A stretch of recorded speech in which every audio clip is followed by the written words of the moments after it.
نحمده ونصلي على رسوله الكريم أما بعد فأعوذ بالله من الشيطان الرجيم بسم الله الرحمن الرحيم قد جاءكم من الله نور وكتاب مبين صدق الله العظيم وصدق رسوله النبي الأمين المتين الكريم ونحن على ذلك لمن الشاهدين والشاكرين والحمد لله رب العالمين اللهم صل على سيدنا ونبينا ومولانا محمد وبارك وسلم صلوا عليه وسلم صلاة وسلام عليك يا رسول الله صلی اللہ تعالی وسلم۔ قرآن پاک ارشاد فرماتا ہے قد جاءکم من اللہ نور و کتاب مبین، بے شک تمہارے پاس آیا اللہ کی جانب سے ایک نور اور ایک روشن کتاب۔ نور سے مراد میرے مصطفیٰ کی ذات باقدس باعظمت ہے، اور کتاب مبین سے مراد روشن کتاب سے مراد اللہ کا مقدس کلام قرآن پاک جو ہم 5 وقت کی نماز میں پڑھتے ہیں۔ اللہ نے ہمیں 2 نور عطا فرمائے، ایک نور مصطفیٰ کی شکل میں عطا فرمایا، ایک نور قرآن کی شکل میں عطا فرمایا۔ یہ دونوں نور ایسے باعظمت نور ہیں، اگر ان کو مضبوطی سے پکڑے رہیں گے تو انشاءاللہ کل قیامت کے دن ہماری واہ ہوگی، ہماری جیت ہوگی۔ اور انہی 2 نوروں کو ہم نے اگر ڈھیل دے دی، ڈھیل تو دے دی ہے، معاشرے میں ہم دیکھ رہے ہیں ڈھیل ہو گئی ہے، نہ تو ہم نے قرآن کا دامن صحیح سے پکڑا، نہ ہمارے بچے قرآن پڑھے ہوئے گھروں میں دیکھو، اگر 10 افراد ہیں تو جن میں 5 ہی پڑھے ہوئے مشکل سے ہوں گے، وہ بھی الٹا سیدھا۔ تو دونوں دامنوں کو ہم نے چھوڑ دیا۔ لیکن حضرات محترم، دونوں دامن کو مضبوطی سے پکڑے رہو، یہ بہت ہی اعلیٰ اور عرفہ راستے ہیں۔ ان میں اگر ہم نے ڈھیل ڈال دی تو ہمارے پلے پھر کچھ نہیں ہوگا کل قیامت کے دن۔ تو اللہ رب العزت جل مجدہ نے ہمیں نور عطا فرمایا۔ تو حضور نبی رحمت صلی اللہ علیہ وسلم کی ولادت و سعادت کا ذکر چل رہا ہے، آپ کی ولادت کا مہینہ ہے، تو اسی پر انشاءاللہ کچھ گفتگو ہو جائے۔ حضرات محترم، یہ نور محمدی حضرت آدم سے لے کے عیسیٰ تک منتقل ہوتا رہا، پاک صلبوں میں، پاک رحموں میں منتقل ہوتا رہا۔ صلب کہتے ہیں پیٹھ کو، اور شکم کہتے ہیں پیٹ کو۔ پاک صلبوں سے نکل کر پاک رحموں میں گیا، پھر پاک صلبوں سے نکل کر پھر پاک رحموں میں گیا، پاک صلب اور پاک رحموں میں منتقل ہوتا رہا۔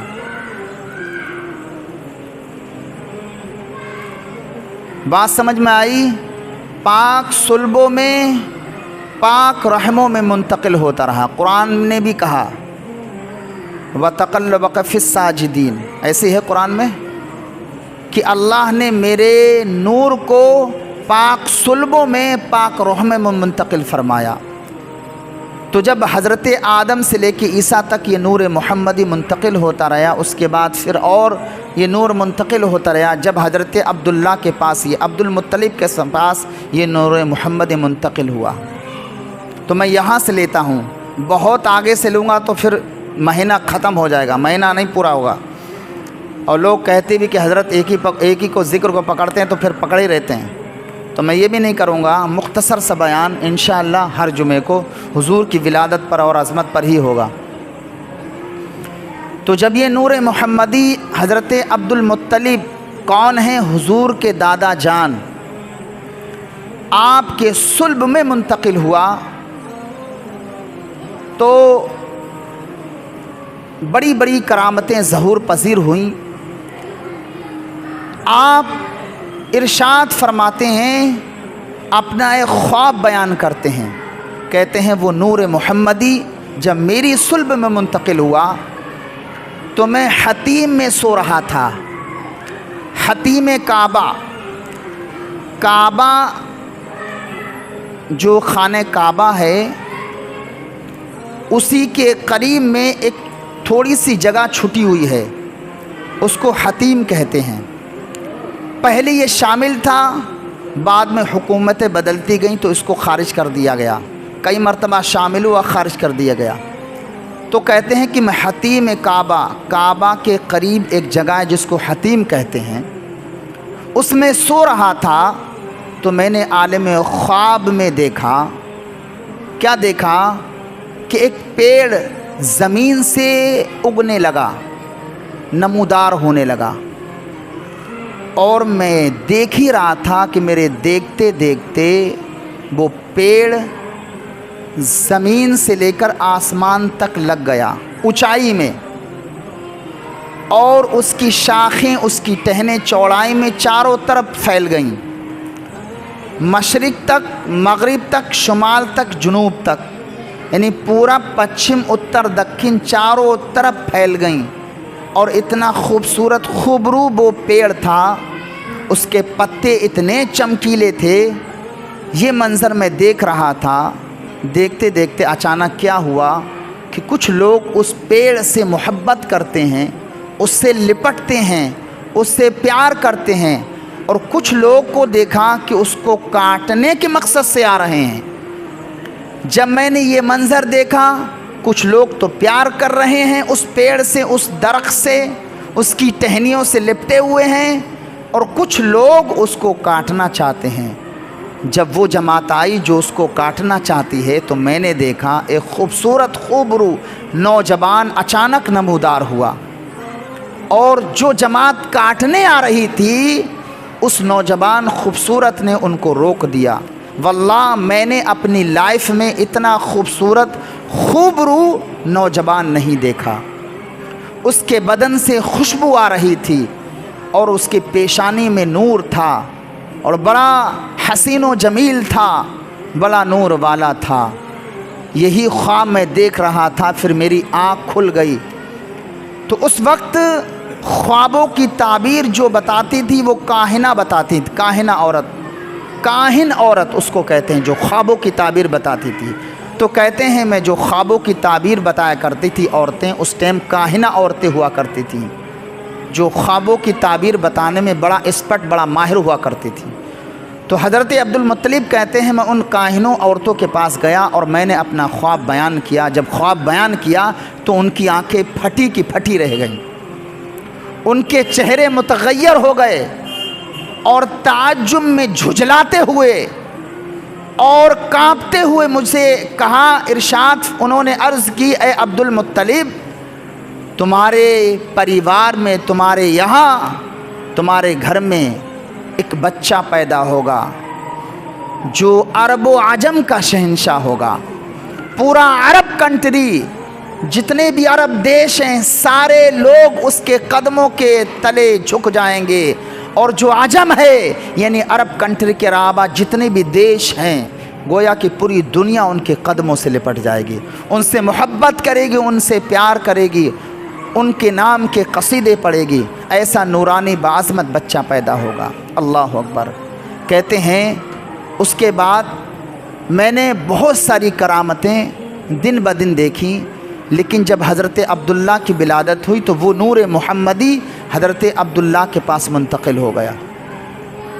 جب یہ نور محمدی، حضور کا نور، حضرت عبداللہ کے پاس منتقل ہو گیا تو حضرت عبداللہ بھی ارشاد فرماتے ہیں کہ جب نور محمدی میری صلب میں رکھا گیا تو بے شمار کرامتیں ظہور پذیر ہوں، بے شمار کرامتیں۔ کہتے ہیں حضرت عبداللہ، دیکھیے آپ ذرا غور فرمائیے کہ نور محمدی پاک صلبوں میں اور پاک رحموں میں منتقل ہوتا رہا، لیکن کچھ لوگ ہیں جنہوں نے حضور کے والدین کو کافر اور مشرک لکھا ہے۔ فتاوی رشیدیہ کے اندر ہے، جن لوگوں نے حضور کے والدین کو کافر و مشرک لکھا ہے، آپ کہیں گے، حیرت میں پڑ جائیں گے کہ ان لوگوں نے حضور کے بارے میں کیا کچھ نہیں لکھا، حضور کے والدین کے بارے میں کیا کچھ نہیں لکھا۔ خیر، مجھے اس پر بحث نہیں ہے، لیکن جو بات حق ہے وہ آپ تک میں پہنچا دوں۔ وہ نور محمدی جب حضرت عبداللہ کے پاس منتقل ہو گیا تو حضرت عبداللہ کہتے ہیں بڑی کرامتیں ظہور پذیر ہوئیں کہ جب میں کسی سوکھے درخت پیڑ کے پاس سے گزر جاتا، کسی سوکھے پیڑ کے پاس سے میں گزر جاتا